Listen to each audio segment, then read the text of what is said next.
Shalom Bapak Ibu Saudara. Makasih Tuhan Yesus itu baik. Sebelum kita memulai ibadah, mari kita satu dalam doa. Terima kasih Yesus karena kasih-Mu, karena anugerah-Mu kita ada saat ini. Terima kasih untuk kesehatan yang telah Kau beri Tuhan.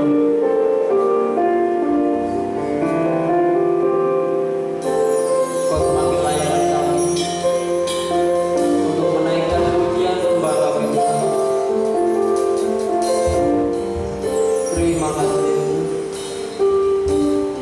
Kiranya setiap pujian penyembahan yang akan kami naikkan, kiranya semakin berkenan atas Kau Tuhan, semakin memuliakan nama-Mu, dan Kau hadir di tengah-tengah kami. Amin.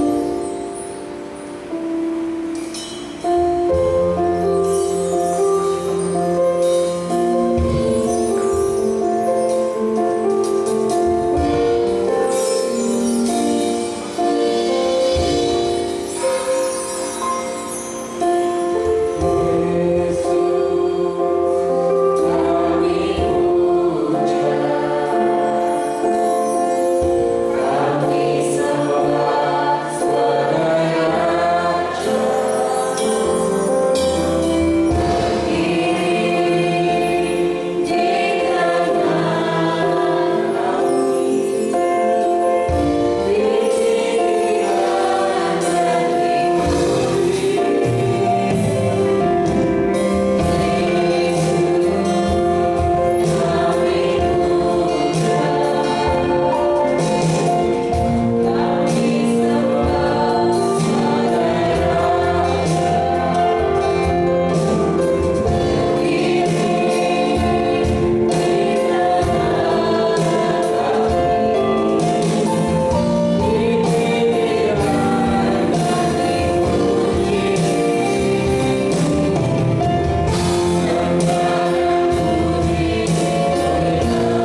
Hanya namamu Yesus.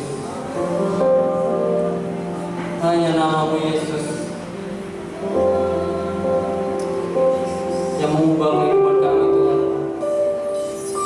Hanya namamu Yesus yang mampu menyentuh setiap hati kami Tuhan, bahkan menjamah setiap kami Tuhan, menjamah kami satu persatu. Kau yang hadir.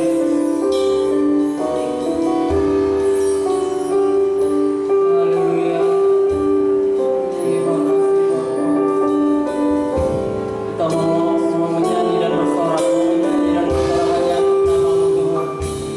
Nyanyi dan bersorak. Haleluya.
Karena mendengar namamu Tuhan,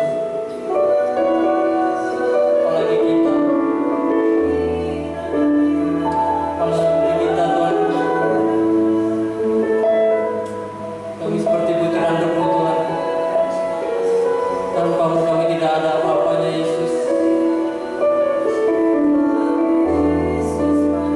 Kami mau menempatkan Engkau menjadi yang terutama dan yang pertama Yesus.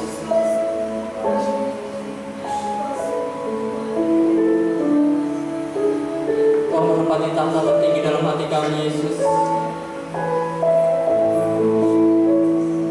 Biarlah setiap pujian dan penyembahan yang kami pujikan hanya bagimu, berkenan bagimu, dan memuliakan namamu Tuhan. Haleluya. Amin.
mendengarkan kebenaran firman Tuhan, mendengarkan kebaikan Tuhan, kabar baik yang tidak datang dari orang lain, melainkan dari Tuhan saja. Kabar yang benar-benar sempurna bagi hidup kita. Kita mau memulai lembaran baru bersama Yesus. Kita mau siapkan hati kami Tuhan. Kita mau layanan hidup kami.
seperti dunia merayakan hari kasih sayang hari ini.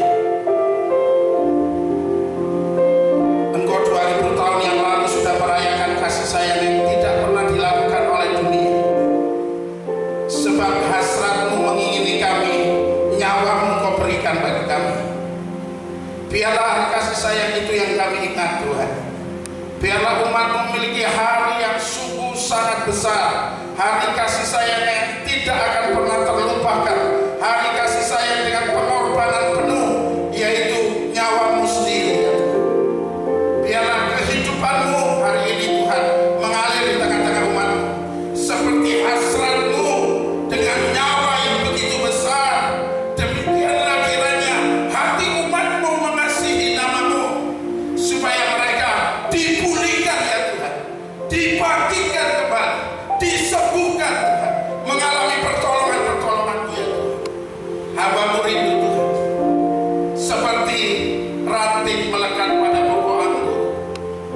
Hamba-Mu berdoa kiranya Yohanes pasal 15 ayat 1 sampai 8 terjadi di gereja ini.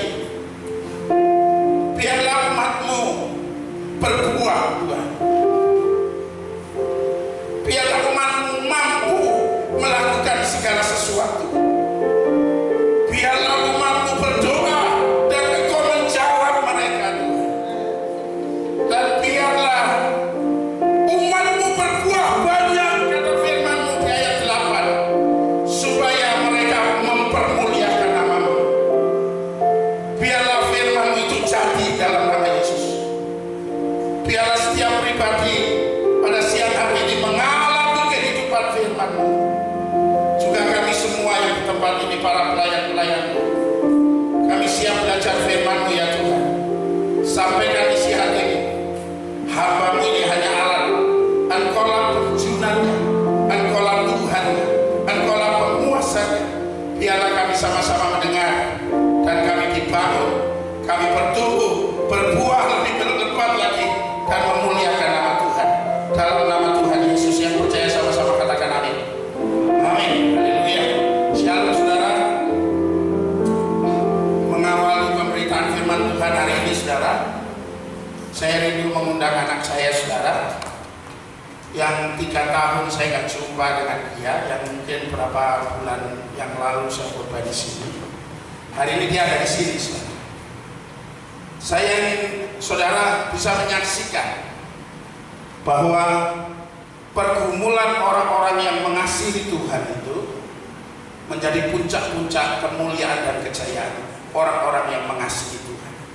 Hari-hari ini saudara, biarlah pergumulan-pergumulan saudara bukan menjadi kehancuran, tapi imanmu terus dimurnikan dan berkatmu terus ditambah-tambahkan.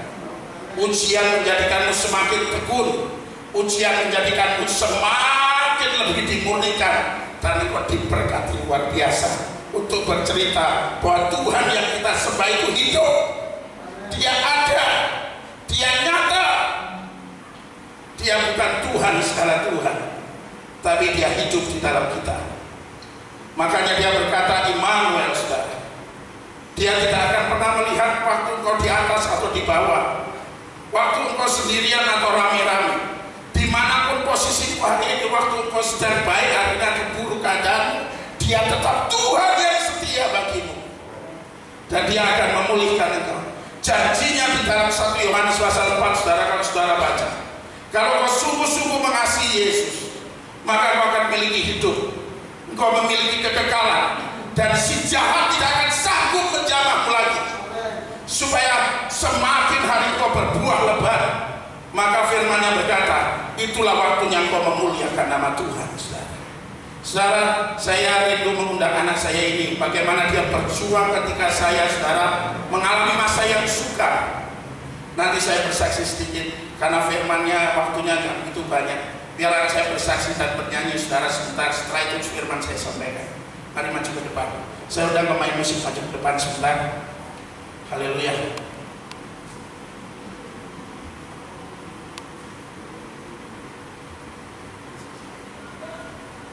Shalom semuanya. Gak kedengaran shalom semuanya? Oke. Perkenalkan, saya Kat Laura, anak dari Pak Wahyu, dan saya pun masih muda, dan tadi itu seharusnya kesaksian saya itu di akhir. Kesaksian saya di akhir, tapi karena tadi katanya ada pesan bahwa ini juga ada ibadah pemuda, jadi saya ingin menyampaikan sedikit saja dari kesaksian hidup saya selama tinggal di negara orang. Jadi semua bermula dengan seperti judul tadi, mengasihi Tuhan kayak gitu. Apakah dengan mengasihi Tuhan itu mudah? Kalau kita lihat ya, mengasihi Tuhan itu mudah nggak sih? Mudah kok Kak, kayak gitu. Mudah kok Dek, kayak gitu. Ya tinggal jalani aja, setia kayak gitu, mudah. Tapi buat saya sendiri, saat saya bilang saya mau mengasihi Tuhan, saya jujur, saya berkata tidak mudah. Karena saat kita siap untuk mengasihi Tuhan, berarti kita juga siap untuk diproses oleh Tuhan. Apa aja sih prosesnya? Sesuai dengan pengalaman saya, banyak banget proses yang Tuhan berikan dalam kehidupan saya saat saya siap untuk mengasihi Tuhan. Yang pertama, keegoan saya harus benar-benar direndahkan. Dimana saya sebelumnya punya orang tua yang bisa saya andalkan, apapun yang saya inginkan saya tinggal kayak gitu. Dan suatu hari saat Tuhan mengirim saya ke Korea Selatan, apakah itu mungkin? Tidak mungkin. Dan satu pesan yang orang tua saya sampaikan yaitu, carilah Tuhan Yesus. Dari saat itulah yang buat saya akhirnya bagaimana cara mencari Tuhan Yesus, yaitu dengan berdoa. Kita tahu yaitu doa sebagai nafas kehidupan orang percaya. Saat itulah saya, Tuhan, aku udah setia, Tuhan, aku udah menjalani apa yang menjadi kehendak-Mu dalam kehidupanku, yaitu memisahkan diri antara orang tuaku, keluarga saya dengan saya sendiri untuk saya pergi ke luar negeri kayak gitu.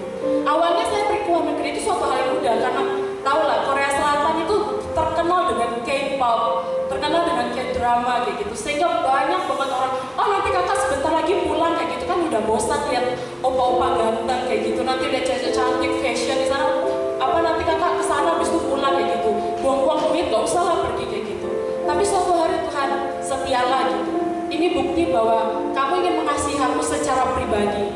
Dulu saya mengasihi Tuhan karena orang tua saya. Seperti yang kalian lihat, bapak saya pendeta, mama saya pelayan Tuhan, adik-adik saya pelayan Tuhan juga. Saya pun pelayanan misi selama di Balikpapan gitu.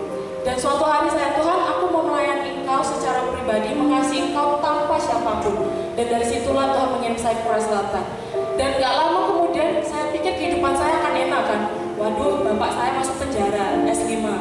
Mama saya harus pergi ke sana ke sini mengurus adik saya yang benar-benar masih gede-gede tapi harus meninggalkan sekolah. Dan saya, harus uang dari mana untuk melanjutkan pendidikan saya di Korea Selatan gitu.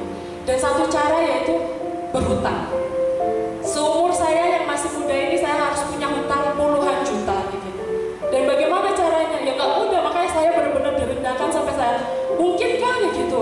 Mau pulang pun nggak bisa, nggak ada uang kayak gitu. Benar-benar kayak Tuhan mau apa sih dari aku? Kok aku dipermalukan kayak gini? Mungkin orang Indonesia nggak tahu apa yang terjadi kayak gitu. Tapi suatu hari saya cuma berdoa kayak Tuhan, aku berserah, aku setia, dan aku sudah mentaati kalau aku mau mengasihi Tuhan seumur hidupku. Karena aku percaya kalau aku bisa sampai di Korea Selatan ini juga semua karena kekuatan Tuhan kayak gitu. Dan akhirnya hari demi hari saya menjalani, saya harus pergi ke sekolah dari jam 9 sampai jam 1 siang, habis itu jam 2 sampai jam 8 malam tuh saya harus kerja gitu. Itu yang saya lakukan setiap hari sampai saya tuh berat badannya turun 20 kilo gitu. Dalam 1 tahun yang nggak pernah hidup susah, akhirnya tiba-tiba harus hidup susah. Yang dulunya punya banyak teman, tiba-tiba nggak punya banyak teman. Yang dulunya bisa aktif sosmed kayak gitu, tiba-tiba harus terlepas semuanya gitu. Sampai akhirnya Tuhan mau apa sih kayak gitu. Dan akhirnya setialah. Aku akan menunjukkan seperti apa yang kamu percaya. Kalau Tuhan itu penolong, gak ada perkara yang sukar bagi Tuhan. Ya apa yang kamu percaya itu aku akan jadikan kayak gitu. Dan akhirnya saya setia, saya sekolah, saya tetap bekerja sampai akhirnya saya tidak menyadari bahwa utang saya itu akhirnya berkurang. Dan saya bersyukurnya bahwa saya punya keluarga yang tak pernah henti-hentinya mendoakan saya walaupun dalam masa kesusahan kita saat itu. Itu yang membuat saya benar-benar bahwa tidak ada perkara yang sukar bagi Tuhan kalau kita percaya sungguh-sungguh gitu. Bahkan buat saya pribadi, saya percaya bahwa tidak ada siapapun yang bisa kita andalkan gitu. Mau orang sedekat apapun, mau orang tua, mau teman, mau pacar sendiri pun, oh dia tuh menghibur kok Kak, dia tuh benar-benar tahu. Tapi namanya manusia tetap bisa mengecewakan. Tapi cuma hanya satu pribadi yang benar-benar tahu siapa diri kita, yaitu Yesus Kristus Tuhan. Dan akhirnya setelah 3 tahun, saya benar-benar setia dalam perjalanan Tuhan. Singkat cerita, saya mulai mencoba untuk mendaftar beasiswa. Kok ya puji Tuhan gitu. gitu dengan kok yang puji Tuhan. Memang puji Tuhan saya dapat beasiswa 100%, tiba-tiba bos saya berikan saya uang pesangon yang buat saya kira apakah ini petunjuk Tuhan buat saya untuk pulang ya gitu. Dan akhirnya saya memberanikan diri untuk membeli tiket dan lain-lainnya. Dan saat saya menghitung semuanya, aduh nanti gak punya uang gitu untuk bersenang-senang di Indonesia karena tahunya dulu orang tua masih kesusahan belum bisa hidup seperti ini gitu. Mungkin kayak tiba-tiba Tuhan mengatakan, ingat tabunganmu tuh ada dalam Korea Won gitu, tabunganmu juga ada di Indonesia. Saya sampai berpikir, kok bisa ya dulu yang punya hutangan puluhan juta gitu tiba-tiba saya punya tabungan. Semua itu karena Tuhan Yesus. Bagian kita ialah apa? Lakukan yang terbaik, setia, dan percaya bersungguh-sungguh Tuhan tidak akan membiarkannya dengan sia-sia. Amin. Mari kita nyanyikan pujian.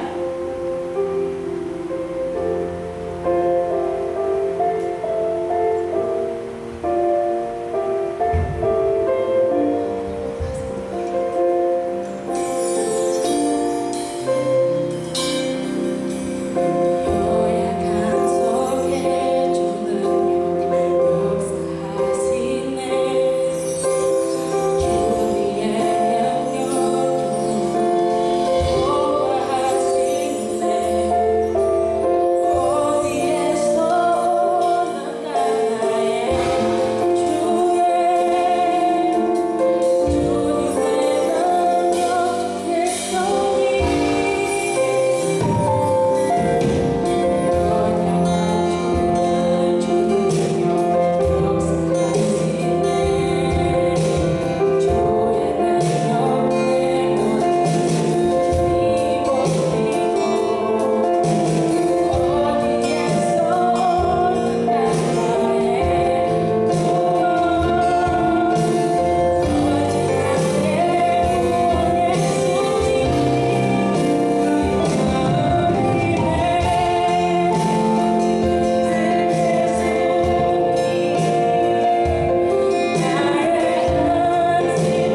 pertama ini. Saya bersyukur hari ini saya berjumpa. Saya bersyukur Tuhan pulihkan saya, saudara. Luar biasa. 1,5 tahun saya mengalami masa yang sukar, saudara. Karena anak buah saya 3 orang, saudara, di proyek. Anak buah saya lari, saya ditahan, saudara. Untung nggak mati orangnya, saudara. Tuhan itu baik. Dia tidak pernah merancangkan yang jahat atas anak-anaknya, saudara. Dan saya bersyukur, saudara, 1 tahun harusnya saya menjalani 3 tahun 6 bulan, 1,5 tahun saya lepas, saudara. Saya dapat papa, saudara. Kalapasnya dari papa saya, Desman Situkir. Nama saya sekarang belakangnya ada Wahyu Hidayat Situkir. Separuh tubuh saya jadi Batak sekarang ini, saudara. Horas semua saudara-saudara di sini. Dan saudara, saya bersyukur, saudara. Papa saya kemarin bagi warisan, saya dapat hadiah 7,5 hektar tanah di ibu kota yang akan dibangun. Saudara bisa melihat berapa mahal itu tanah itu nanti, saudara. Dan tidak hanya situ, saudara. Kemarin bisnis-bisnis Anda yang turun, saudara, mulai pulih, saudara. Bagaimana saya di dalam, saudara, Tuhan pulihkan saya luar biasa. Ini yang saya mau buka rahasia bagi saudara. Dan kalau saudara hari-hari ini mengalami masa yang sukar, ini waktunya saudara. Seberapa ini pesan Tuhan, saudara, kuat, pegang kuat, saudara. Seberapa engkau kuat menahan rasa sakit dalam kesetiaanmu tetap mengasihi Tuhan, kau akan melihat sumber yang besar turun atas hidupmu. Sumber yang besar akan mengalir dalam hidupmu. Kalau kau setia, sebesar kesetiaan itu, kau akan terima kekuatan yang baru, lebih baik dari keadaan yang semula, walaupun kau jatuh kayak apapun hari ini. Inilah waktunya, saudara. Ketika saudara jatuh, inilah waktunya saudara bertekun, saudara, tetap mengasihi Tuhan. Karena Tuhan melihat hati, bukan melihat perhiasan yang montal-montal semua ini, saudara. Buat perhiasan yang besar-besar, bukan lihat gaya kita yang model apa saja. Tuhan lihat hatimu, saudara, hari ini. Dan ini hari Valentine ini adalah hari terbesar kasih sayang yang kita rasakan. Karena kematian Yesus itu dihasratkannya untuk kita pulang, saudara. Maukah saudara pulang hari ini? Tadi Tuhan pesan, untuk menjadi orang yang ahli matematika, saudara harus belajar matematika. Untuk menjadi orang sejarawan, saudara harus belajar sejarah. Tapi untuk pulang ke surga, bertemu Bapa, saudara harus banyak doa dan baca firman, saudara. Tidak ada jalan. Saudara tidak bisa dengan seluruh kekuatan keuangan, seluruh kekuatan apapun yang saudara bisa untuk bisa pulang, kecuali jalannya Tuhan itu, saudara. Mari, saudara, hari-hari ini belajar firman. Saya rindu, saudara, firman Tuhan berkata, jadikanlah semua bangsa muridku. Mulai dari mana? Yerusalem, katanya. Siapakah Yerusalem itu? Kita, keluarga kita. Mari kita sama-sama, saudara. Ayah harus jadi imam dalam rumah tangga di tengah era yang semakin sulit ini. Tidak akan semakin mudah dunia ini, saudara. Ini akan terus bergulir, saudara. Tidak hanya bencana, saudara, tapi struktural dunia akan berpindah kepada yang lain. Dan kita yang sungguh-sungguh harus hidup dengan Tuhan, supaya kita dibedakan, saudara, dengan orang-orang dunia, supaya warisan berkat rohani tetap tinggal di dalam kita, saudara. Harta yang berabad-abad, kemuliaan yang isinya 7 karakter Tuhan, kekayaan, kehormatan, kemurahan, kualitas di atas rata-rata, keajaiban, mukjizat, dan kesempurnaan itu terus ada di tengah-tengah gerejanya. Mari, saudara, kita pulih. Ayah-ayah harus jadi imam. Kalau ayahnya tidak ada pas sudah pulang, ibunya harus jadi imam. Kalau ayah ibunya sudah meninggal, anaknya tertua jadi imam. Kita harus sudah mewariskan hari-hari ini supaya keluarga kita ini menjadi murid Kristus, saudara. Seperti pokok anggur melekat pada ranting, melekat pada pokok anggur, maka saudara akan mendapatkan begitu banyak bagian surgawi yang turun atas hidup saudara. Saudara, kita akan belajar kebenaran firman Tuhan yang berjudul mengasihi Tuhan. Ayatnya terambil di dalam 1 Korintus 16 ayat 22.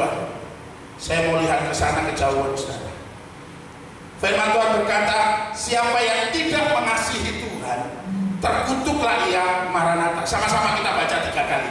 Siapa yang tidak mengasihi Tuhan, terkutuklah ia Maranatha. Sekali lagi. Siapa yang tidak mengasihi Tuhan, terkutuklah ia Maranatha. Sekali lagi. Siapa yang tidak mengasihi Tuhan, terkutuklah ia Maranatha. Saudara, next. Saudara, mengapa kita harus mengasihi Tuhan?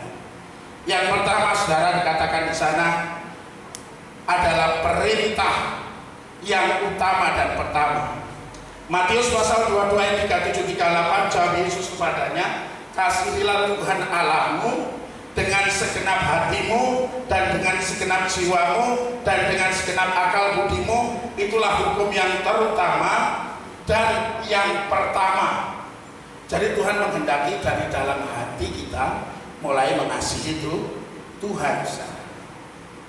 Karena sebenarnya yang namanya hidup itu bukan daging ini. Yang dikatakan hidup itu bukan manusia sejati, itu bukan ini.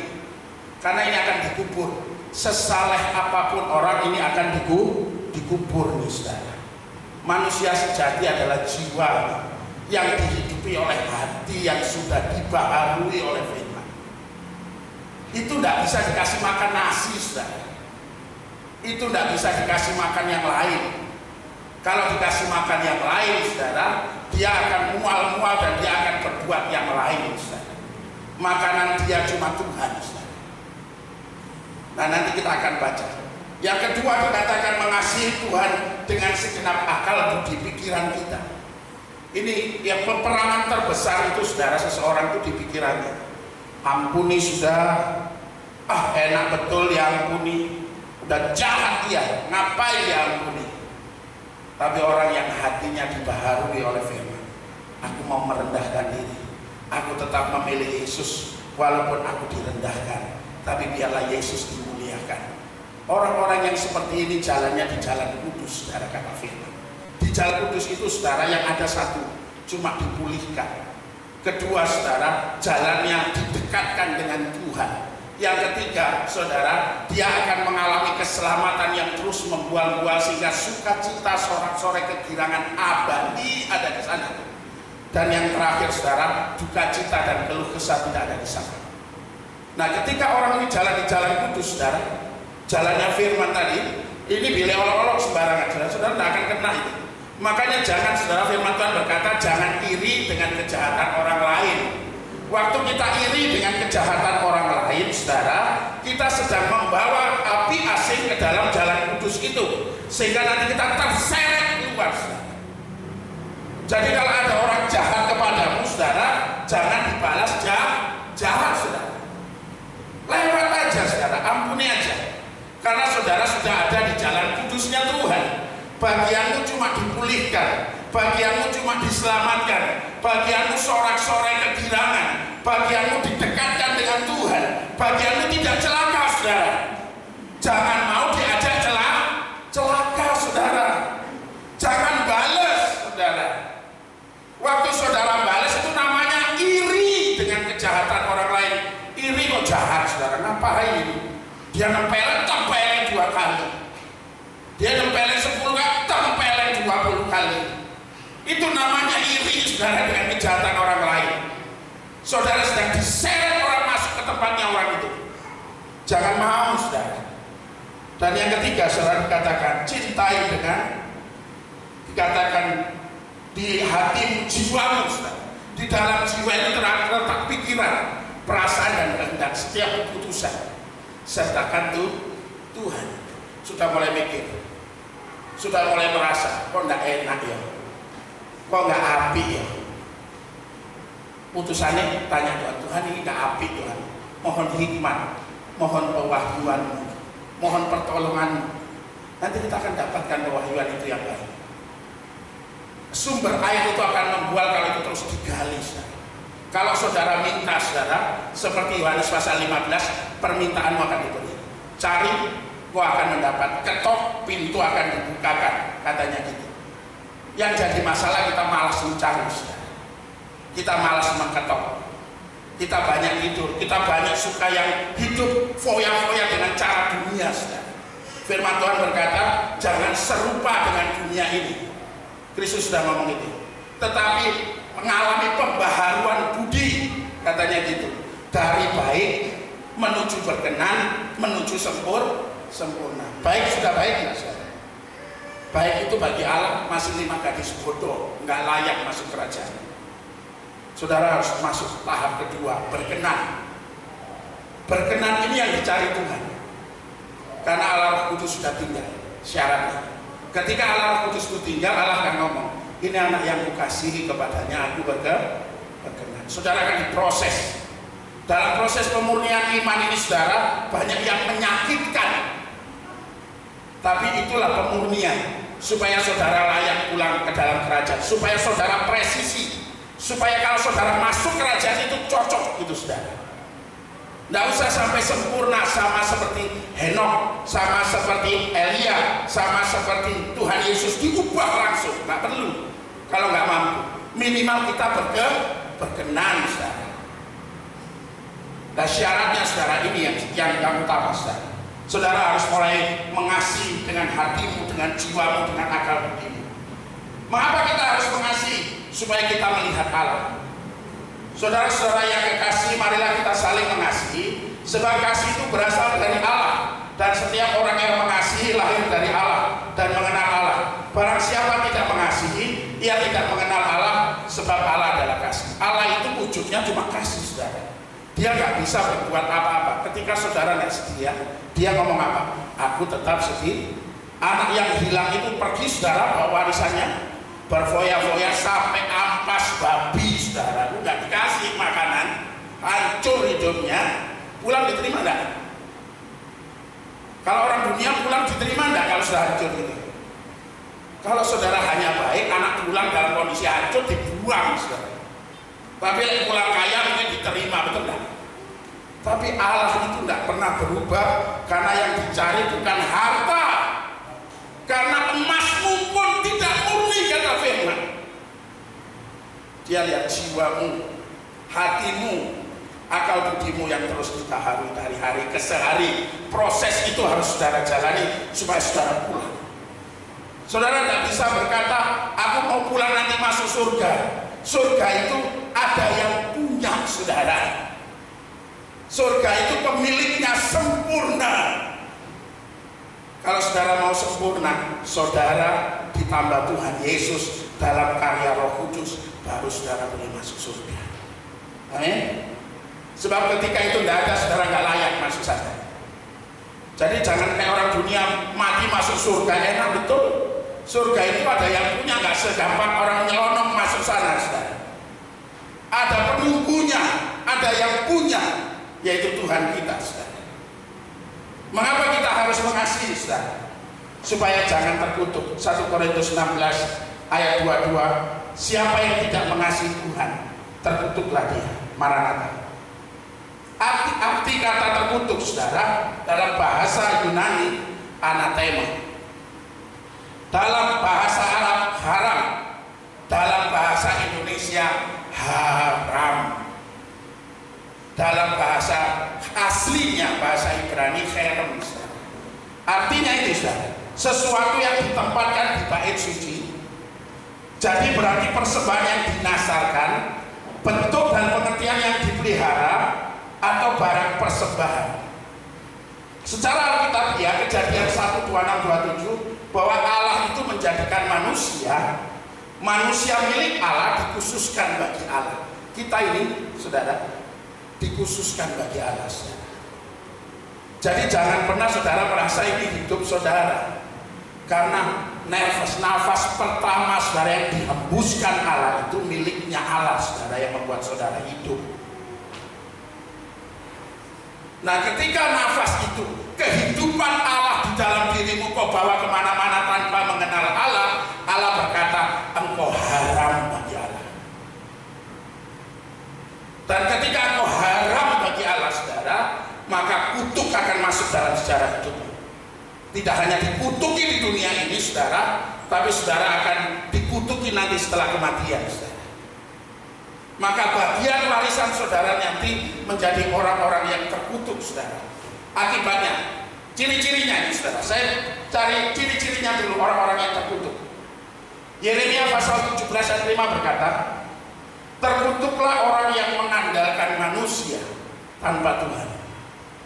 Jadi kalau saya ini punya papa, punya mama, punya adik-adik, punya orang kuat, punya orang hebat, punya apa saja, terus saya itu pikirannya kepada orang itu terus minta tolong, tapi saya nggak ingat Tuhan, saya nggak tahu Tuhan. Saya tahu nih orang itu orang terkutuk, saudara. Orang itu bisa tolong saudara, tapi orang itu tidak bisa menyelamatkan sampai ke surga. Karena warisan surga itu hubungan pribadi saudara dengan Tuhan. Yang kedua, saudara, orang yang mengandalkan kekuatannya sendiri. Banyak orang kalau sudah besar, saudara, sangat kaya, dia mulai sombong, saudara. Apa kamu masih kecil? Apa kamu nggak sekolah? Apa, saudara? Seolah-olah dia tahu semuanya, saudara. Dan dia tidak pernah bertanya kepada Tuhan. Dia andalkan semua, saya bisa tanpa Tuhan. Saudara dapat apa yang saudara inginkan. Apakah dapatnya itu bisa saudara buat beli surga turun atas hidup? Nggak bisa, saudara. Nikmatnya makanan kita itu cuma di lidah, satu piring saja, saudara. Terkuat manusia di bumi mungkin 10-20 piring sekali makan, mungkin, saudara. Sekalipun warisan saudara banyak bertubi-tubi di rekening di sana, saudara, 10 piring itulah saudara paling kuat saudara makan sekali. Kuat enggak 10 piring? Sepiring aja mual, saudara. Karena uang ini, saudara, tidak bisa membeli apa-apa kecuali membeli kebutuhan daging. Tapi dia tidak bisa mengantarkan kita kepada surga. Nah, enaknya bagaimana, Pak Wahyu? Doakan semua yang kau dapatkan untuk berguna bagi kerajaan Allah. Waktu saudara mengasihi Tuhan, waktu saudara bekerja dengan apa yang saudara bisa dan menghasilkan apa untuk pekerjaan Tuhan di muka bumi ini, saudara, maka nikmatnya tidak hanya saudara diberkati, tapi nikmatnya saudara diberkati, saudara. Uang nggak bisa beli nikmat, senang semua nggak bisa. Wah, rawon enak, rawon muling, makan jebret-jebret sakit perutnya, saudara. Wah, besok bosan nggak beli rawon muling lagi. Betul nggak? Saya sudah coba, saudara. Saya ini manusia yang suka mencoba. Saya coba makanan dari murah sampai 9 juta. 9 sekali makan 4 orang, saudara, 9 juta, 9 berapa? 4 orang makan apa itu sabu-sabu, sayuran, sayur-sayur itu, saudara. Makan berempat, saudara, di Jakarta sama teman. Habis itu bayar cuma makan sayur berapa lembar sama daging sapi diiris tipis-tipis untuk dimasak, itu toh, saudara, 1 juta lebih. Gara-gara tempatnya bisa putar-putar, bisa lihat Ancol, saudara. Saya harus bayar 9 juta, 900 berapa, saudara. Nggak ada. Habis itu apakah saya bisa membawa itu masuk surga? Nggak ada, saudara. Nggak ada kebutuhan dunia ini, saudara, yang saudara dapatkan bisa saudara buat untuk membeli surga. Surga nggak dijual, saudara. Tapi surga diberikan kepada orang-orang yang mengasihi Tuhan. Nah, syaratnya ini, saudara. Yang ketiga, saudara, dikatakan orang yang terkutuk adalah orang yang hatinya menjauh dari Allah. Kalau saudara hari-hari ini mulai mundur, saudara, hati-hati. Udah mulai sombong, mulai mengandalkan jenderal, mulai mengandalkan siapa saja, saudara. Dan Tuhan menjadi tidak kau ingat, dan kau mulai menjauh. Ciri khas, saudara, kalau orang itu semakin kaya tambah sembunyi, berarti orang-orang ini sudah mulai belajar untuk mengutuki dirinya sendiri, saudara. Karena firman Tuhan berkata siapa besar harus melayani. Kalau saudara dibuatnya pengen Tuhan berkati aku, tambah gede, saudara, diberkati. Kekayaannya, rumahnya, semua jadi banyak. Firman Tuhan belajar siapa yang besar dia harus menjadi hamba. Dia harus banyak kinerjanya, dia harus berfungsi, saudara. Dia harus berguna, bukan tambah ditaruh ruangan 1 kotak, ditambah karyawan, ketemu dia itu harus ngemis-ngemis, saudara. Seolah-olah dia Tuhan. Saudara semakin kehilangan, saudara, kegunaan saudara untuk Tuhan. Maka saudara ketika mati, saudara tidak bisa mengharapkan apa-apa itu, saudara. Saudara, hari-hari ini, saudara, kata inilah yang harus kita pelajari, saudara. Menurut Roma pasal 8 ayat 2, Dua macam kutuk dan akibatnya itu saudara. Ketika saudara mulai tidak bisa mengasihi Tuhan, saudara, maka saudara dikatakan haram, masuk masa-masa kutuk, maka hukum ini akan berlaku, saudara. Yang pertama, Roma 8 ayat 2 berkata, hukum dosa itu akan bekerja di dalam dirimu. Hati-hati. Ketika saudara mulai menjauh dari Allah, gak suka doa, gak suka baca firman, gak suka hal-hal rohani, bicara rohani, sok sombong kamu, sampai berani berkata gitu, hati-hati saudara. Saudara masuk hukum yang pertama, itu hukum dosa. Yohanes 10 ayat 10 berkata, kalau Yesus datang, dia akan hidup dalam kelimpahan. Tapi kalau iblis datang, dia akan curi, dia akan bunuh, dia akan binasakan. Waktu saudara ini nggak saudara benahi, hubungan ini terutama saudara, hubungan doa pribadi. Waktu rame-rame bisa doa. Dan banyak mungkin saudara jemaat-jemaat Tuhan, saudara maaf ini saya kasar, datang ke gereja karena papa saya tiap minggu dulu ke gereja.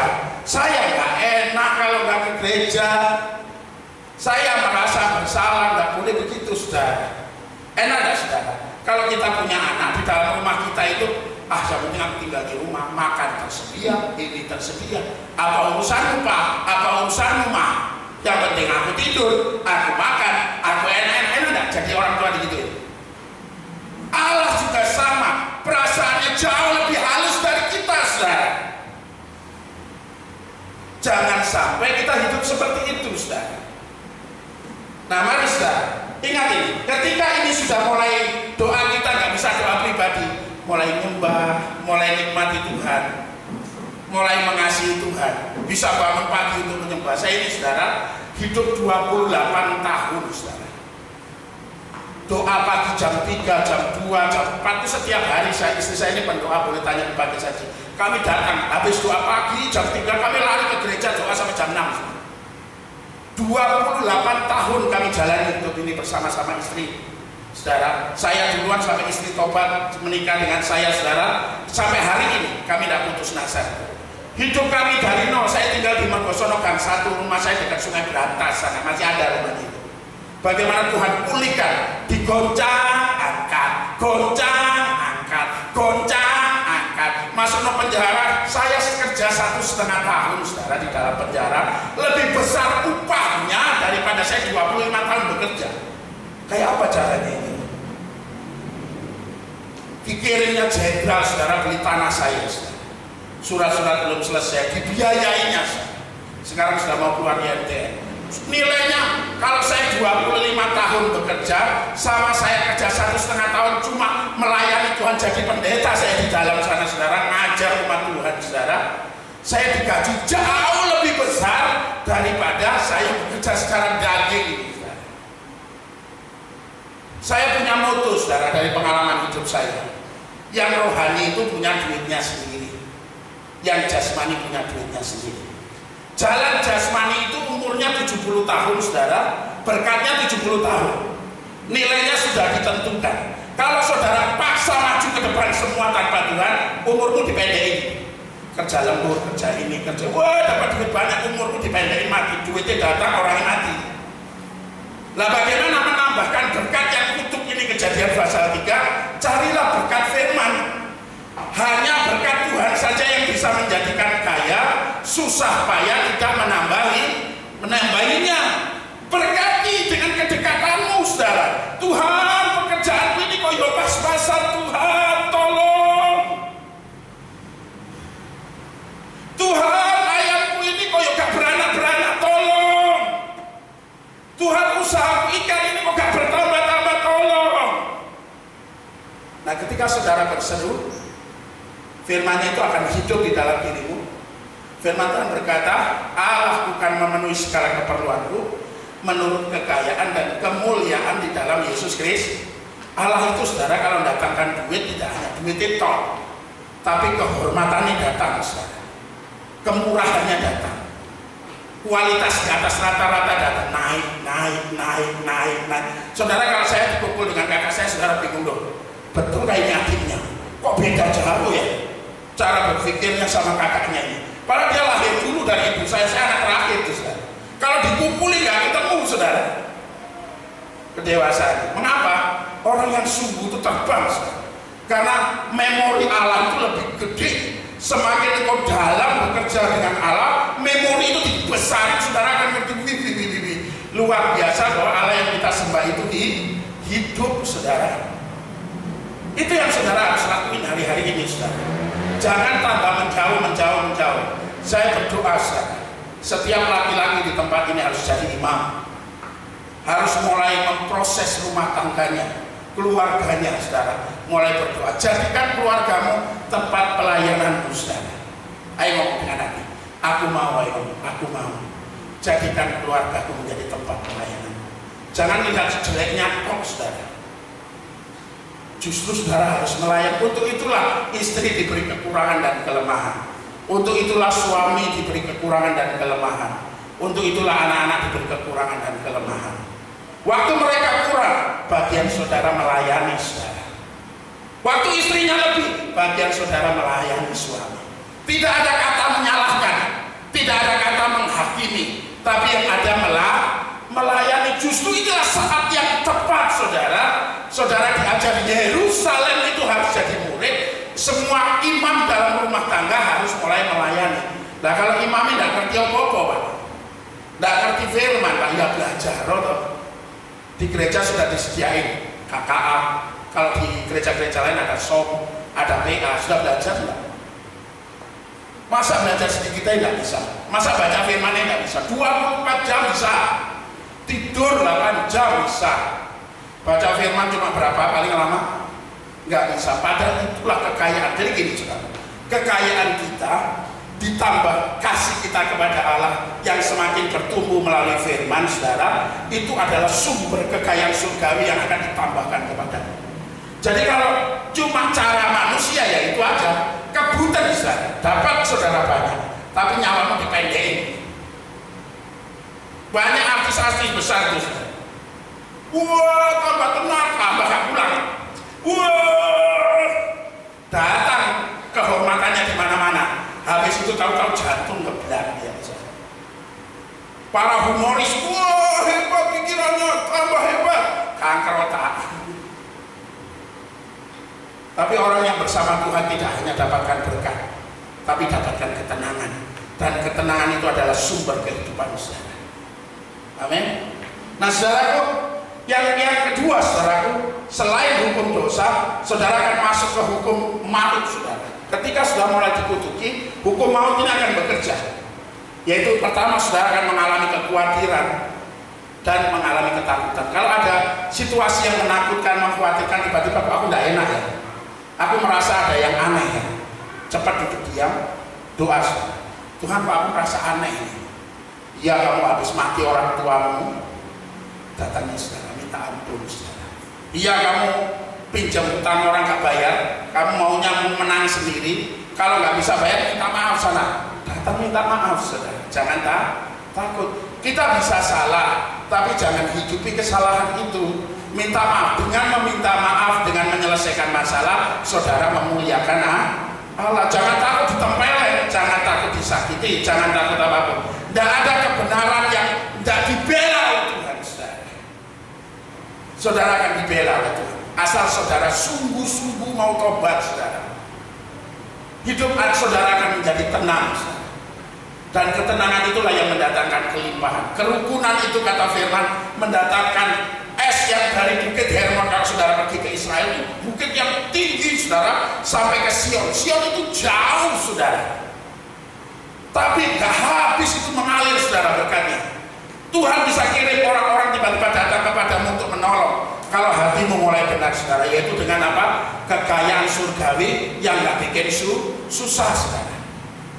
Jangan cari berkat yang duniawi ini saja. Wah, gak bisa, aku butuh makan, aku butuh ini, aku butuh anakku sekolah. Sampai kapan kita lahir gak seperti itu ya terus? Bapak kita gitu sampai mati, anaknya gitu sampai mati. Terus sampai kapan? Mengakhiri, pulang, saudara. Kasih Tuhan. Amin. Belajar, saudara, mengasihi Tuhan. Tidak ada jalan keluar bagi kita dengan cara apapun untuk pulang. Jangan percaya kata-kata dunia mati masuk surga itu, saudara. Karena surga itu punya aturan, saudara. Belajar mulai hari ini supaya bisa pulang mulai hari ini. Umur diberikan, saudara. Saya punya istilah gini, bahwa hidup ini, saudara, sebenarnya, saudara, bukan tujuan, tapi perjalanan pulang. Umurmu itu disediakan untuk pulang. Coba saya tanya semua yang di sini, siapa yang mati masuk surga? Katakan, saudara. Enggak ada, semua masuk surga, tapi kamu belajar itu gimana, saudara? Pengennya masuk surga, tapi nggak mau belajar masuk surga, saudara. Wes pokoknya enak, foya-foya dulu, nanti mati masuk surga. Saya kasar kadang-kadang, enakmu, kata orang Jawa gitu. Surga itu punya Allah yang menciptakan dunia ini, ada yang punya, saudara. Mulai belajar mengasihi yang punya, supaya saudara boleh tinggal di dalam rumahnya, saudara. Amin. Nah, saudara, ketika saudara mengalami kekhawatiran dan ketakutan, hati-hati doa. Kalau ada yang nggak beres, beresin. Kalau saudara nggak mau beresin, yang kedua itu masuk, hartanya dirusakkan. Kalau saudara mulai goncang ekonomimu, doa aku kok di PHK, kok aku gini, kok aku gitu, kok keuanganku tiba-tiba merosot, kok aku nggak berbuat apa-apaan, hati-hati. Orang-orang yang mengasihi Tuhan biasanya diproses supaya pulang. Anak itu dari kekayaannya banyak, anak yang hilang itu kisah Alkitab sampai ampas babi nggak dikasih baru pulang. Saudara mau sampai dikasih ampas babi baru pulang? Sakit, saudara. Lebih baik sadar, Tuhan ampun kalau aku salah, ya tak? Beresin. Percayalah, saudara, kebenaran itu menghidupkan dan memberi Anda kelimpahan. Kalau saudara percaya dukun, percaya setan, kenapa saudara nggak percaya Tuhan? Kenapa banyak orang ke Gunung Kawi sana jauh lebih percaya, saudara? Kenapa Tuhan nggak dipercaya yang punya alam jagat raya ini, saudara? Kenapa hati kita menjadi tumpul, saudara? Ya karena firman itu tidak hidup, saudara. Firman Tuhan berkata, umatku binasa karena tidak punya pewahyuan, tidak punya firman, nggak pernah doa dia, nggak pernah komunikasi, sehingga teladan-teladan suaranya yang didengar itu salah, saudara. Saya suatu hari, saudara, mau pergi Samarinda. Saudara, tiba-tiba saya doa pagi-pagi, saya doakan keinginan saya, Tuhan ngomong, nggak usah pergi. Loh Tuhan, aku perlu, loh Tuhan. Kalau dia nggak bayar nanti gimana? Aku bilang, Tuhan bilang nggak usah pergi. Saya setia, saudara, pergi. Saya telepon aja dia. Saya telepon. Waduh, sorry aku nggak bisa hari ini. Karena aku ini. Kalau saya kebut sana, saya sudah marah. Saya nggak ketemu, hati kami secara hilang, bisa macam-macam di jalan. Betul nggak? Tapi ketika saya mendengar, saudara, saya aman, saudara. Saya waktu doakan orang di Sangatta, saudara, ada ibu hamil sedang bermasalah rumah tangganya, ditinggal suaminya, saudara. Tuhan hanya ngomong, doakan aja seperti waktu kau pernah ditinggalkan istri. Ini istri saya, saudara, sudah balik lama sampai anak saya 5 sekarang. Satu meninggal, saudara, waktu kemarin di Jakarta, saudara, dalam kandungan. Nah, saudara, ketika saya sudah mulai dengar, apa yang harus saya doakan buat beliau, Tuhan? Tuhan ngomong, doakan seperti mendoakan istrimu. Saya doakan, suamimu pasti kembali. Percayalah kepada Tuhan, kasihlah Tuhan. Tidak lama, saudara, saya pelayanan ke Sangatta, saudara. Ibu itu nemuin saya, Bapak masih ingat saya tak? Lama itu sudah lupa saya, Bu. Ini anak yang Bapak doakan di dalam kandungan itu. Ini suami saya, katanya. Yang diberkati siapa, saudara? Ibu itu diberkati, iman saya bertumbuh. Itulah melatih pelayanan. Mengapa pelayanan itu perlu? Mengapa saudara harus melayani? Supaya saudara melihat Tuhan dalam karya kehidupanmu, bahwa memang Tuhan itu sudah tinggal di dalam dirimu, saudara. Banyak orang nggak bisa melayani karena nggak tes ilmunya dulu. Layani Tuhan, hadapi masalahmu dengan tekun, saudara, dan berdoa dan tetap setia kepada Tuhan, berbuat baik, berbuat kebenaran, saudara. Maka sebesar itulah upahmu nanti, saudara, diangkatnya engkau, saudara. Yusuf, saudara, dari perbudakan dibawa masuk penjara, saudara. Setelah dibawa masuk rumah Potifar, di dalam rumah Potifar dimasuk ke penjara. Setelah masuk penjara diangkat terbang. Semua harus ujian iman, kemurnian iman. Masalah itu menguji imanmu, saudara. Setelah itu diberi kelimpahan. Ujian lagi imanmu, beri lagi kelimpahan. Terus perjalanan iman sampai engkau disempurnakan tahu jalan-jalan Tuhan dan mengasihi Tuhan. Nah saudara, yang berikutnya rumah tangganya. Kalau nggak ingat saudara, kalau ekonominya nggak sadar, saudara nggak doa minta ampun, rumah tangganya digoyang. Nah ketika rumah tangganya digoyang, nggak ampun juga tubuhnya saudara mengalami banyak masalah nanti. Ayub itu orang jujur, Ayub itu orang baik, Ayub itu orang saleh, Ayub itu orang konglomerat wilayah timur katanya Alkitab. Kenapa Ayub bisa mengalami itu? Karena Ayub pasal 42, coba baca. Hanya dari kata orang saja aku mendengar tentang engkau, tetapi sekarang mataku sendiri memandang. Ayub sebelum ayat-ayat itu salehnya kata orang. Banyak orang ini, kalau ditanya, iya katanya Pak Wahyu itu firmannya berkata kasih Tuhan. Apa kata hatimu? Jangan kata Pak Wahyu saudara, jangan kata hamba-hamba Tuhan, tapi apa kata hatimu tentang Tuhan? Apakah kau sudah bertemu dengan Tuhan saudara? Saudara, ayat ini saya dapatkan saudara waktu perkuliahan saya terakhir saudara. Saya sisa 3 orang saudara, Profesor Dr. Renat Surabaya ngajar. Dia dalam kuliah itu hanya lihat kami bertiga terus nangis saudara. Dia hanya ngomong, kalau Alkitab ini disempitkan, dihabiskan, disisakan satu kata, ya cuma itu saudara. Barang siapa tidak mengasihi Allah, terkutuk. Gak ada yang lain. Karena sebenarnya tujuan Allah kalau kita bisa baik di muka bumi untuk pulang, belajar saudara. Ujiannya mengasihi Allah dengan kekuatan kemurnian hati Allah mengasihi sesama. Sama seperti Yesus tidak memandang dosa orang saudara. Dia mati bagi kita saat kita apa saudara masih berdosa, bukan saat kita sudah baik. Kita masih berdosa, dia mati bagi kita kasih. Itulah hari kasih sayang terbesar yang harus kita ingat saudara. 2000 tahun yang lalu hasratnya ingin memiliki kita, nyawanya dia gantikan buat kita. Kalau nyawanya sudah dikasihkan kita saudara, hartanya dikasih tidak saudara? Dikasih saudara. Kalau ada bapak-bapak sini yang paling kaya, siapa orang tua, tiba-tiba dia mengasihi seseorang, kalau nyawanya jadi diberikan, masa hartanya enggak? Hartanya dikasih saudara, surganya dikasih bagi saudara, nyawanya jadi dikasih saudara, tanpa mikirkan saudara. Ada nggak Tuhan Yesus berjanji dengan saudara, kita buat perjanjian dulu, setelah perjanjian selesai baru aku mati? Ada nggak? Mati bodoh-bodohan terus saudara, kasihnya tidak terbalas saudara.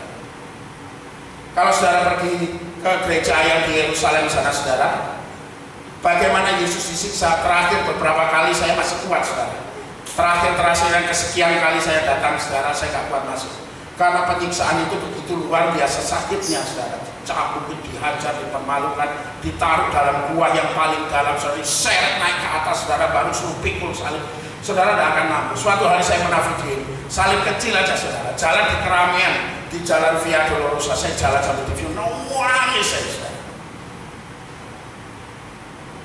Hasratnya ingin mati itu cuma ingin mendapatkan saudara. Apakah saudara mengasihi dia? Itulah hari kasih sayang sejati saudara. Hasratnya dia itu begitu kuat ingin memiliki saudara. Apakah saudara ingin memiliki Allah saudara? Kalau tidak saudara masuk masa-masa ini, dan ini masa-masa paling dibenci manusia, tapi manusia tidak mau cari jalan pembebasannya saudara. Nah saudara, setelah Ayub berkata itu saudara, baru Ayub dipulihkan 2 kali lipat saudara. Doa saya saudara pagi hari ini, kita mengalami seperti yang Ayub alami saudara. Amin. Mari pemain musik maju ke depan. Saya rindu berdoa buat jemaat pagi ini sama-sama kita saudara. Haleluya.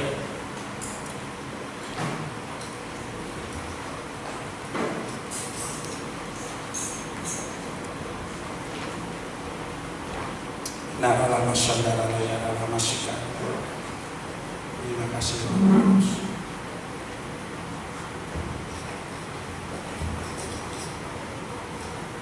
Nara masyandara.